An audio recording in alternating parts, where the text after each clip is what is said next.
আসসালামু আলাইকুম। আমি অনামিকা আবারও নিয়ে চলে আসলাম আরেকটি নতুন ব্লগ ভিডিও নিয়ে।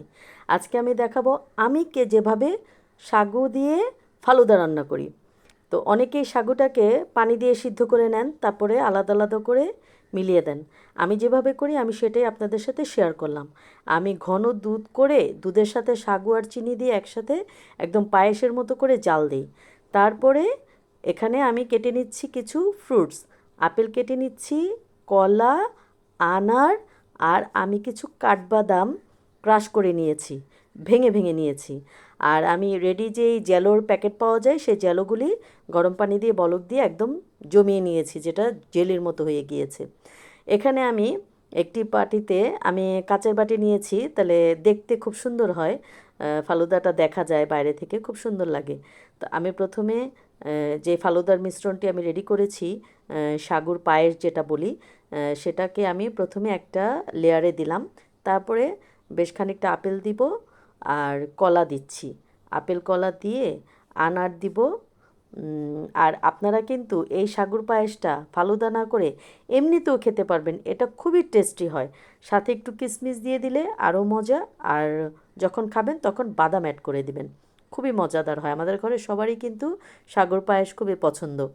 আর আমি তো ফালুদা রান্না করলে এভাবেই করি, আলাদা করে কিছু করি না। সাগুটাকে দুধ চিনি দিয়ে একবারে পায়েসের মতো জাল দিয়ে নিই। আমার মনে হয় এই ফালুদাটা খেতে বেশি টেস্টি হয়, পানসে লাগে না।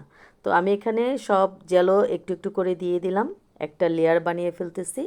আমি এখানে বাদামও দিয়ে দিলাম, ক্রাশ করা কাঠবাদামগুলো।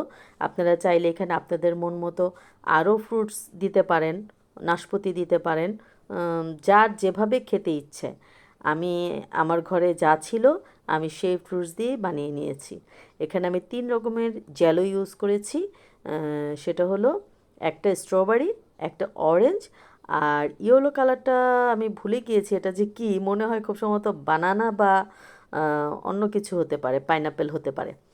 তো আমি আরেকটা লেয়ার বানিয়ে দিচ্ছি। আমি এখানে ওই লেয়ার, প্রথম যে লেয়ারটা দিলাম সেটার উপরে আবার সাগু দিয়ে দিচ্ছি, সাগুর পায়েস যেটা সেটাকে আবার দিয়ে দিচ্ছি। আবার আমি এটার উপরে আবার সব ধরনের ফ্রুটস যেভাবে নিচের লেয়ারটা করেছিলাম উপরের লেয়ারটাও আমি এভাবেই করব।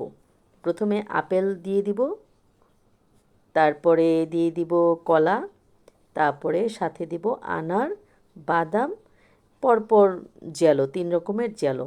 আপনারা যেভাবে ইচ্ছা সেভাবেই এটা খেতে পারবেন। এটা আমি যে 3 রকমের জেলো দিয়েছি এরকমই দিতে হবে, বা আমি যেই ফল দিয়েছি সেটাই দিতে হবে, এমন কোনো কথা নেই। আপনার যেভাবে পছন্দ আপনি সেভাবেই বানাবেন, সেভাবেই খাবেন। আপনার পরিবার কিভাবে পছন্দ করে, কথাটা কিন্তু সেটাই, যে আপনার পরিবার কিভাবে খেতে পছন্দ করে। আমার পরিবার যেভাবে খেতে পছন্দ করে তারা আমি এভাবে করি। আবার অনেক সময় নাশপাতি দিয়ে করি, অনেক সময় জেলো 3 রকম না থাকলে 1 রকম দিয়ে করি। আমরা মেয়েরা যারা রান্না করি তারা তো আমাদের মনের মাধুরী দিয়ে যেভাবেই মন চায় সেভাবেই রান্না করি।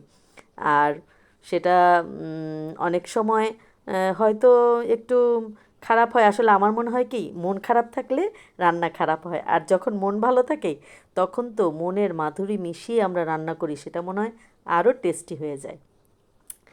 তো এই আর কি, অনেক বকবক করছি, কেউ কিন্তু আমার উপর আবার রাগ করবেন না। আজকের এই ভিডিওটা একটু বড় হবে, কারণ আমি যেহেতু একদম পার্ট পার্ট একদম ডিটেলস দেখাচ্ছি, এর জন্য একটু বড় হতেই পারে। এর জন্য আমি ক্ষমা প্রার্থী। সবাই আমার চ্যানেলটাকে সাবস্ক্রাইব করবেন, লাইক দিবেন, কমেন্ট করবেন, শেয়ার করবেন, প্লিজ প্লিজ প্লিজ। কারণ আপনারা কেউ দেখেন কিন্তু কেউ লাইক বাটনটা একটু চাপতে চান না।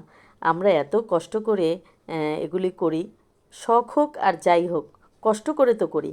একটু লাইক দিয়ে দিলে আমাদের মনে অনেক খুশি লাগে, একটা সাবস্ক্রাইব করলে আমাদের মনে অনেক খুশি হয়। তাই সবার কাছে আমার অনুরোধ, যেই যার চ্যানেলই দেখেন, শুধু আমার বলে না, যার চ্যানেলই দেখেন একটু লাইক কমেন্ট শেয়ার করে দিবেন, একটা সাবস্ক্রাইব করে দিবেন। সবাই অনেক মন থেকে আপনাদের জন্য দোয়া করবে, খুশি হবে। এই শেষে দেখেন আমার ফালুদার লাস্ট ফিনিশিংটা কেমন হয়েছে। আমি এভাবেই ফালুদা রেডি করি। আপনারা শুধু খাওয়ার সময় আইসক্রিমটা অ্যাড করে খাবেন। যদি ভালো লাগে আইসক্রিম দিবেন, ভালো না লাগলে আইসক্রিম দিবেন না। আমরা আইসক্রিম দিয়েই খাই, অনেক সময় দইটা থাকলে দইও দেই, দই দইটা অ্যাড করলেও ভালো লাগে। আমার ঘরে কিশমিশ ছিল না, আমি দেই নাই, কিশমিশ দিলেও ভালো লাগে। আপনারা আপনাদের ইচ্ছে মতো যা যা এখানে মেশাতে ইচ্ছা করে ফ্রুটস জাতীয় সবই আপনারা দিয়ে খেতে পারবেন। এটা যার যার মনের ব্যাপার। আমি এভাবে করি।